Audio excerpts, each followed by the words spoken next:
নমস্কার দর্শক বন্ধুরা, ভক্তিকথায় আপনাদের সকলকে জানাই স্বাগত।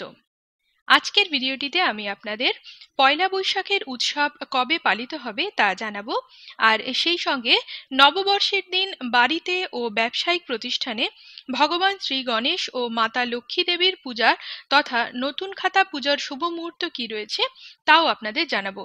এই শুভ সময়ের মধ্যেই আপনারা যে কোনো শুভ কাজই এদিন শুরু করতে পারেন।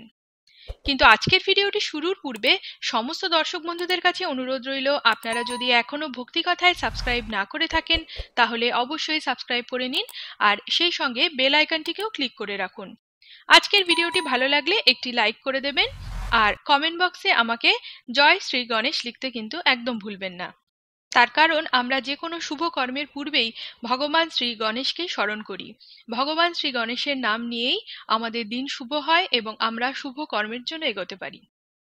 তাহলে এবার চলুন বন্ধুরা, বাংলার 1431 ও ইংরেজি 2024 সালের পয়লা বৈশাখের উৎসব কবে পালিত হবে তা জেনে নেওয়া যাক। 1431 বঙ্গাব্দের 14ই এপ্রিল রবিবার পালিত হবে পয়লা বৈশাখের উৎসব।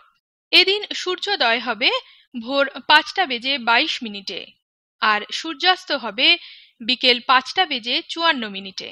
এদিন ষষ্ঠী তিথি থাকবে দিবা 3:46 পর্যন্ত।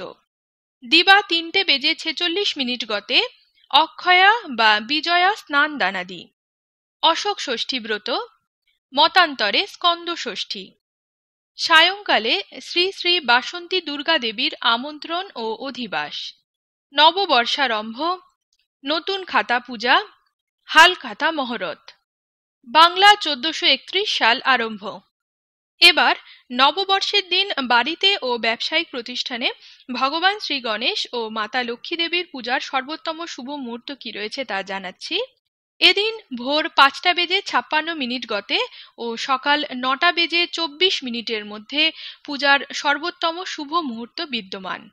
আর যারা নববর্ষের দিন কোনো শুভ কর্ম করবেন বা নতুন কোনো কাজ আরম্ভ করবেন তাদের জন্য শুভ কর্মের সময় জানাচ্ছি। এদিন 5:56 গতে ও 9:24 মধ্যে এবং পুনরায় রাত্রি 7:30 গতে ও রাত 8:58 মধ্যে শুভ কর্মের সময় বিদ্যমান। আজকে তবে এ পর্যন্তই রইল বন্ধুরা। আশা করি আমার আজকের এই ভিডিওটি আপনাদের নিশ্চয়ই ভালো লেগেছে। আজকের ভিডিওটি যদি আপনাদের ভালো লেগে থাকে তাহলে অবশ্যই আমার চ্যানেলটিকে সাবস্ক্রাইব করে দেবেন, আর ভিডিওটিতে লাইক করতে ভুলবেন না। পৌরাণিক আরও অন্যান্য কাহিনী এবং পুজো সম্পর্কিত যাবতীয় তথ্য জানতে আমার সঙ্গে থাকুন এবং দেখতে থাকুন ভক্তিকথা। আমার চ্যানেলের পক্ষ থেকে আপনাদের সকলকে জানাই শুভ নববর্ষের আন্তরিক প্রীতি ও শুভেচ্ছা।